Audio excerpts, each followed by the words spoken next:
Entre passion destructrice et pouvoir sans limite, Escobar essaye en permanence de mêler violence, atrocité et amour, mais sans réellement pouvoir trouver le juste équilibre. C'est ce qui est présenté dans le film Escobar. Naturellement, nous allons voir cela ensemble. Mais avant cela, n'oubliez pas, si vous n'êtes pas abonné, pensez à le faire, pensez à la petite cloche pour les notifs et surtout pensez à me mettre en commentaire tout simplement votre opinion. Let's go!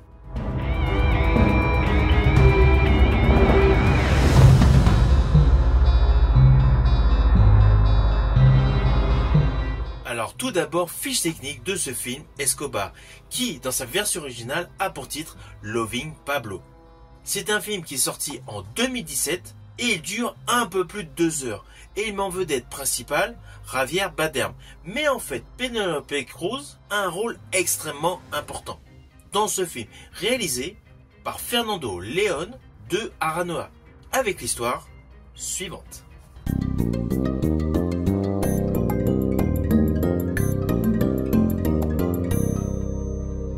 Ce biopic Escobar est inspiré du livre de Virginia Valero, personnage interprété dans le film par Penélope Cruz. De ce fait, il y a quelque chose d'innovant dans ce film, car nous découvrons l'ascension de Pablo Escobar, mais vu d'un personnage féminin, le personnage interprété par Penélope Cruz. De ce fait, c'est radicalement différent de tout ce que vous avez pu voir comme adaptation cinématographique ou télévisuelle autour du personnage Pablo Escobar. Car dans ce film, il y a une réelle ambiguïté sur la relation du personnage Escobar et du personnage Virginia. Il est naturellement toujours le narcotrafiquant colombien et elle, dans un premier temps, sa maîtresse, une journaliste très en vogue. L'ouverture de film se fait à une époque précise par rapport à la vie du personnage Escobar, puis nous retournons en arrière pour justement commencer l'histoire au moment de la rencontre entre Pablo et Virginia. Alors, ne vous inquiétez pas, je ne vais pas du tout vous dévoiler l'histoire, mais bon, vous vous doutez, il va y avoir la phase d'ascension et la phase de chute du narcotrafiquant. Jusque-là, dans un premier temps, rien de spécial. Mais en fait, ce film est brillamment interprété. Et c'est cela qui donne une plus-value à cette histoire que tout le monde connaît. Javier Bardem livre une composition mais époustouflante. Il incarne un Pablo Escobar massif, dégageant un mélange toxique et charmeur, avec surtout beaucoup de sous-entendus de menaces. À cela s'ajoutent des décors des années 80 et 90 topissimes, que ce soit les moments de luxe, avec la vie bien dorée, les moments sous tension, où Pablo mène la danse avec des tortures, ou tout simplement les moments où lui est en fuite, tout est parfaitement reconstitué, avec des décors qui permettent une totale immersion. Et perso, j'ai largement apprécié l'angle de vue par rapport à sa relation amoureuse avec sa maîtresse, la fameuse journaliste. Cela offre un véritable angle différent à tout ce qu'on connaît sur ce personnage. Alors oui, c'est évident, Pablo Escobar est un personnage assez complexe. De ce fait, 2 heures de film, c'est assez short pour pouvoir tout présenter. Naturellement, il y a dû avoir pas mal de coupes par rapport à son histoire. Mais de ce fait, cela rend le film un peu plus dynamique par rapport à n'importe quel biopic.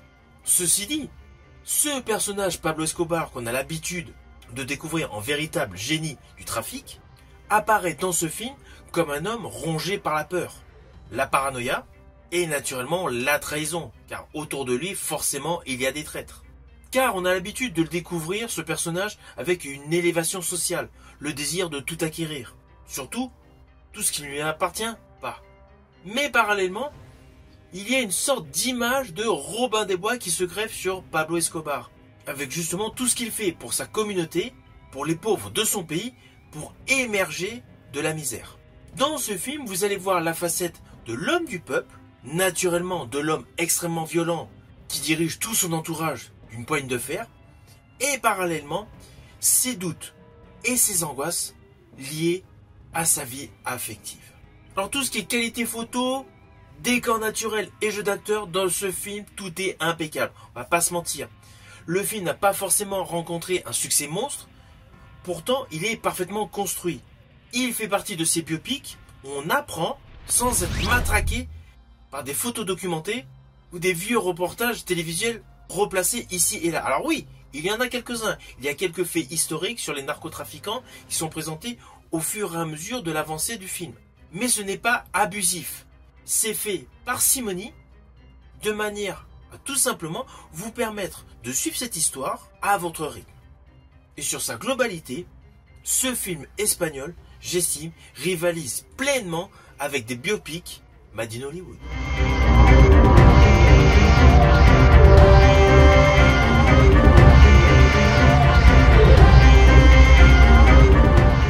Alors au final, naturellement, c'est un film que je vous invite à découvrir.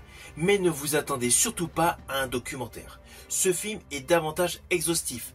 N'oubliez pas que ce film est la vision féminine d'une journaliste, qui fut jadis sa maîtresse. De ce fait, il y a des détails qui ont été mis de côté pour qu'on plonge pleinement sur le côté émotionnel de ce personnage. Alors perso, j'ai apprécié ce film. Mais on va pas se mentir, c'est essentiellement pour avoir l'axe central de la vie de ce personnage Pablo Escobar et pour voir un jeu d'acteur excellent, celui de Javier Bardem. Ce film est actuellement disponible sur pléthore de plateformes de streaming, mais également en support physique via DVD ou Blu-ray. N'hésitez surtout pas à me mettre en commentaire ce que vous avez pensé de ce film. Je vous dis à bientôt pour une prochaine vidéo.